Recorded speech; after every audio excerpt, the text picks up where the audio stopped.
नमस्कार साथियों, आइए मैं आपको इस सत्र के विद्यार्थी विकास सूचकांक के बारे में बताना चाहती हूँ।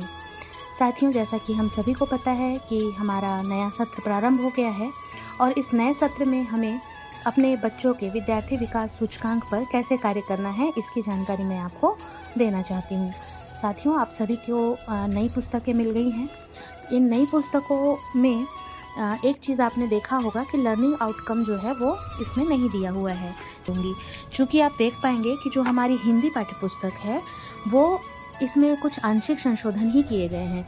तो इसको जब हम देखते हैं तो इसमें आपको लर्निंग आउटकम दिख रहा है, अभी ये लर्निंग आउटकम के साथ है, इसलिए मैंने यहाँ पर लर्निंग आउटकम को भी प्रदर्शित किया है। परंतु हमारी जो गणित की पुस्तक है या फिर हमारी जो अंग्रेजी की पुस्तक है उसमें लर्निंग आउटकम को नहीं प्रदर्शित किया गया है। तो हमें उसके अंदर जो भी दक्षताएं हैं उसको फाइंड आउट करके अपने विद्यार्थी विकास सूचकांक में लिखना होगा। तो हम आइए हिंदी पर बातचीत करते हैं और मैं आपको दिखाना चाहती हूँ कि मैंने किस तरीके से बनाया है। ये आप देख रहे होंगे हमारे पास 2024 की पुरानी कैलेंडर होंगी, उस कैलेंडर का यूज़ करके मैंने माहवार विकास सूचकांक बनाने का प्रयास किया है। तो हम थोड़ा सा हिंदी पर बातचीत करते हैं। यहाँ आप देख रहे होंगे कक्षा पहली, विषय हिंदी, और माह मैंने लिखा है जुलाई, अगस्त, सितंबर। तो उसका फॉर्मेट ऐसा होगा, एक साइड हम क्रमांक रखेंगे, यहाँ हम विद्यार्थियों का नाम लिखेंगे और हम 3 महीने में बच्चों को कौन कौन सी दक्षताएं सिखाना चाहते हैं या बच्चों को आ जानी चाहिए, उसको हम अपनी सुविधा के अनुसार भी डिवाइड कर सकते हैं। तो मैंने जो पहली दक्षता रखी है उसके अंतर्गत मैंने रखा है कि बच्चे जो हैं वो अपनी भाषा में या विद्यालय की जो भाषा है उसका प्रयोग करके आपसे बातचीत करते हैं। बच्चे कविता, कहानी सुनाते हैं, प्रश्न पूछते हैं और अपना अनुभव साझा करते हैं। और ये सारी चीज़ें कहाँ पर दी गई हैं? हमारे लर्निंग आउटकम 101 में, 102 में, 103 में। आप अपने पाठ्यपुस्तक के साथ भी इसका मिलान कर सकते हैं। फिर मैंने दूसरी दक्षता रखी है कि प्रिंट के प्रति जागरूकता, मतलब जो प्रिंट रिच वातावरण है, जो किताबें हैं उसमें जो चित्र दिए गए हैं या फिर बच्चा अपने आसपास जो भी प्रिंट देखता है उसको देखकर वो अपना अनुभव साझा करता है, चित्र को देखकर पढ़ने का प्रयास करता है कि वास्तव में यहाँ पे इस चित्र के माध्यम से क्या बताया गया है, या फिर बच्चा 2 चित्रों के बीच में अंतर खोज पाता है। प्रिंट चेतना बच्चों के अंदर जागृत होती है और बच्चे वर्गीकरण कर सकते हैं, मतलब चित्रों को देखकर अलग अलग छांट सकते हैं।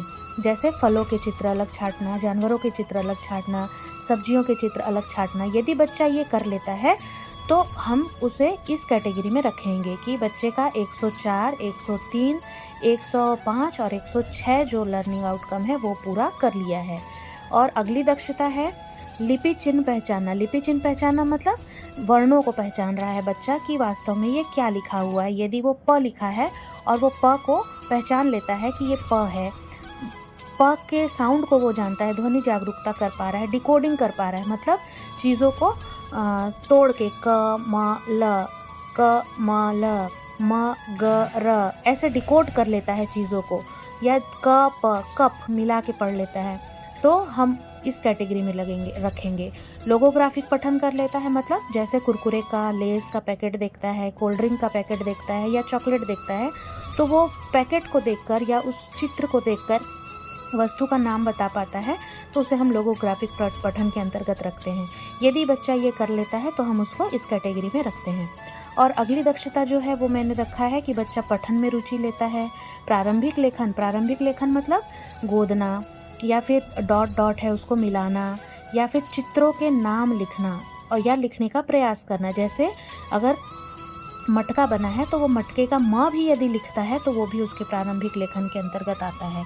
और जब बच्चा चीज़ों के, चित्रों के नाम को अच्छे से लिख लेता है तो हम उसको इस कैटेगरी के अंतर्गत रखेंगे। तो इससे आप देख पा रहे हैं कि 3 महीने में हम बच्चे को क्या क्या सिखा रहे हैं वो हम यहाँ पे प्रदर्शित करेंगे। यहाँ पर हम बच्चे का नाम लिखेंगे। मान लीजिए ये रोहन है और रोहन ने अभी इन दक्षताओं को पूरा कर लिया है, तो हम यहाँ पे राइट का निशान लगाएंगे। फिर जब बच्चा इस दक्षता को पूरा कर लेगा तब हम यहाँ पर राइट का निशान लगाएंगे। ऐसे हम 3 महीने तक बच्चे की ट्रैकिंग करेंगे। तो ये हो गया भाषा से रिलेटेड। अब हम देखते हैं गणित पे। तो मैंने इसी में गणित का ही बनाया है क्योंकि ये कक्षा पहली के लिए है। तो गणित में भी मैंने ऐसे दक्षताओं को अलग कर लिया है। विद्यार्थियों का नाम है, क्रमांक है, और यहाँ भी जुलाई, अगस्त, सितंबर में मैं बच्चे को क्या क्या बताने वाली हूँ वो मैंने लिखा है। ये आप अपने अकॉर्डिंग, अपनी सुविधा के अनुसार, जैसे आप अपना सिलेबस डिवाइड करते हैं तो उस समय उस पार्ट से आप बच्चे को क्या क्या सिखा रहे हैं उनको आप लर्निंग आउटकम के रूप में यहाँ पे प्रदर्शित कर सकते हैं। तो शुरुआत में हम बच्चों को संख्या पूर्व अवधारणा सिखाएंगे। जो बच्चा है वो कम, ज़्यादा, ऊंचा, नीचा, लंबा, छोटा, बड़ा, आकार कैसा है, आकृति कैसी है, कौन सी चीज़ लुढ़कती है, कौन सी चीज़ सरकती है, उसके आधार पर वर्गीकृत करता है। तो ये संख्या पूर्व अवधारणा यदि बच्चा कर लेता है तो उसको इस कैटेगरी में रखेंगे। फिर अगली जो दक्षता होगी वो होगी कि बच्चा 1 से 20 तक की संख्याओं को पहचानता है कि 1 क्या है, कहाँ 2 लिखा है, कहाँ 4 लिखा है, और 1 से 9 तक की संख्या का प्रयोग कर चीज़ों को गिनता है। यहाँ पर आप देखेंगे कि बच्चे को पहले हम 1 से 9 तक की संख्या सिखा रहे हैं और फिर 1 से 20 तक की भी संख्या सिखा रहे हैं, परंतु वो अभी सिर्फ उसकी पहचान कर रहा है 120 तक की, 1 से 20 तक की संख्या का। अगली जो दक्षता है उसमें हम देखेंगे कि 20 तक की संख्याओं को मूर्त रूप से व्यक्त कर पाता है, चित्रों, प्रतीकों के रूप में गिन पाता है। जैसे 20 कंकड़ है तो वो 20 कंकड़ को गिन रहा है, मतलब हम यहाँ पर ELPS मेथड को दिखा रहे हैं कि बच्चा ELPS मेथड सिंबल के रूप में, पिक्चर के रूप में अपनी भाषा में उसको उपयोग कर रहा है और एक्सपीरियंस के अनुसार उसको बता रहा है। तो जब वो बच्चा जिस दक्षता को पूरा कर लेगा हम उस पर टिक लगाएंगे। अब हम नेक्स्ट आते हैं इंग्लिश पे। तो इंग्लिश की दक्षताओं में भी मैंने इसको डिवाइड कर दिया है कि हम जुलाई, अगस्त, सितंबर में कौन कौन सी दक्षता पूरा करेंगे। यहाँ आप देख रहे हैं स्टूडेंट के नाम रहेंगे। यहाँ पर पहली जो दक्षता है वो होगी एसोसिएट वर्ड्स विद पिक्चर, मतलब कोई पिक्चर है उसको, जो उसके पिक्चर के जो नाम होते हैं उसके साथ वो एसोसिएट कर पा रहा है, मिलान कर पा रहा है, या कहाँ मैंगो है, कहाँ बुक है, कहाँ बैट है, वो बच्चा बता पा रहा है, तो उसको हम इस दक्षता के अंतर्गत रखेंगे। दूसरी दक्षता होगी name familiar object seen in the pictures and classroom object. जो भी क्लासरूम में ऑब्जेक्ट्स हैं उसके नाम वो इंग्लिश में बता पा रहा है, या अपने आसपास जो भी पिक्चर वो देख रहा है उस पिक्चर में जो चीज़ है उसके नाम वो इंग्लिश में बोल पा रहा है, तो हम उसको इस कैटेगरी में रखेंगे। अगली जो दक्षता है वो मैंने रखा है recognise letters and their sounds A to Z। A के साउंड को, बी के साउंड को, ये बच्चा A to Z साउंड को रिकॉग्नाइज कर पाता है, तो हम बच्चे को इस कैटेगरी में रखेंगे। तो इस तरीके से मैंने अपने विद्यार्थी विकास सूचकांक का 3 महीने का एक मॉडल तैयार कर लिया है। हम इसी तरीके से अगले 3 महीने का भी बना सकते हैं, यदि आप चाहें तो 1-1 महीने का भी बना सकते हैं। ऐसे ही पुराने कैलेंडर को यूज़ करिए और बच्चे की प्रोग्रेस को हम इस कैलेंडर के माध्यम से भी हम दिखा सकते हैं। तो आज के वीडियो में इतना ही। आशा करती हूँ आप सभी को इस वीडियो से अधिक लाभ पहुँचेगा। धन्यवाद।